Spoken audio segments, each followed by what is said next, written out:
নমস্কার, হেসেল রোজগারে আপনাদের স্বাগত। খাওয়ার পরে একটু চাটনি হলে তবেই খাবারটা সম্পূর্ণ হয়, আর অনুষ্ঠান বাড়ির চাটনি হলে তো কথাই নেই। এই চাটনি সবার প্রিয়। আজ এই রেসিপিটাই আপনাদের সাথে শেয়ার করব। এখানে আমি 500 গ্রাম আম নিয়েছি। আমগুলোকে ভালো করে পরিষ্কার করে নিয়েছি। এবার আমগুলোকে কেটে নেব। আমি এখানে খোসা সমেত আমটা কাটছি।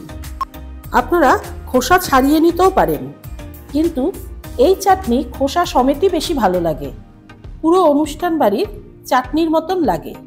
আমি খোসা সমেতই কাটলাম। আমগুলো কাটা হয়ে গেছে। আটি হয়নি এরকমই আম নেবেন, এতে কাটতে সুবিধা হয়। এরপর ফোড়নের জন্য 3 টিস্পুন পাঁচফোড়ন, হাফ টিস্পুন মৌরি আর 2টো শুকনো লঙ্কা নেব।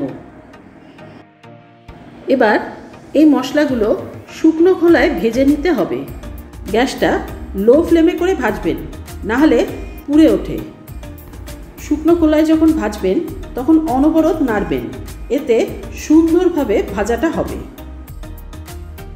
এবার মশলাটা ঠান্ডা করার পর মিক্সিতে পাউডার তৈরি করে নিতে হবে।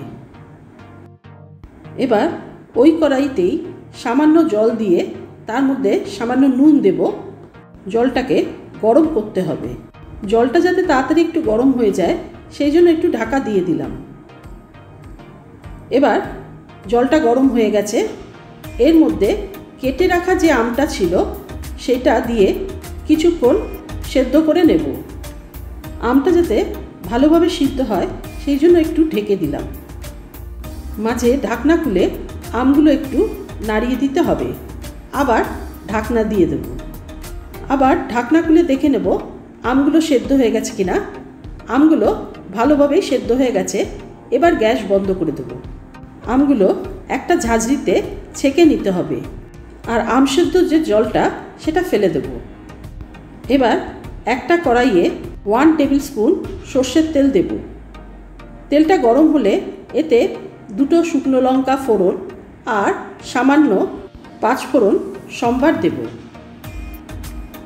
সম্বার থেকে সুন্দর গন্ধ বেরোলে এর মধ্যে সেদ্ধ করে রাখা আমগুলো দিয়ে দেব। দিয়ে সামান্য একটু ভাজতে হবে। গ্যাসটা কিন্তু লোতেই রাখবেন। আমটা ভাজা হয়ে গেলে এতে 2 কাপ জল দেব। আমগুলো ভালো করে মিশিয়ে এর মধ্যে সামান্য একটু নুন দেব। আমটা কিছুক্ষণ এখানে ফোটাতে হবে। তারপর এর মধ্যে 1 কাপের থেকে একটু কম চিনি দেব। চিনি দিয়ে ভালো করে মিশিয়ে দিতে হবে। চিনির সাথে আমটা কিছুক্ষণ ফোটানোর পর এর মধ্যে যে পাউডার তৈরি করে রেখেছিলাম, পাঁচফোড়ন, মৌরি আর শুকনো লঙ্কা, সেই পাউডারটা দিয়ে দেব। কিছুক্ষণ এই মশলার সাথেও ফোটাতে হবে। যখন ভালো করে ফুটে আসবে তখন এতে জলে গুলে রাখা কর্নফ্লাওয়ার দিয়ে দেব, ঝোলটাকে একটু ঘন বানানোর জন্য। কর্নফ্লাওয়ারের জায়গায় আপনারা অ্যারারুটও দিতে পারেন, কিন্তু কর্নফ্লাওয়ার দিলে চাটনিটা একটু বেশি টেস্টি হয়। দেখুন ঝোলটা অনেকটা ঘন হয়ে এসছে। এবার আমি গ্যাসটা বন্ধ করে দেব। আমার চাটনিটা তৈরি। এই চাটনিটা পুরো অনুষ্ঠান বাড়ির মতন খেতে লাগে। রান্নাটা যদি ভালো লাগে প্লিজ সাবস্ক্রাইব করবেন আর কমেন্ট করে জানাবেন রান্নাটা আপনাদের কেমন লাগলো।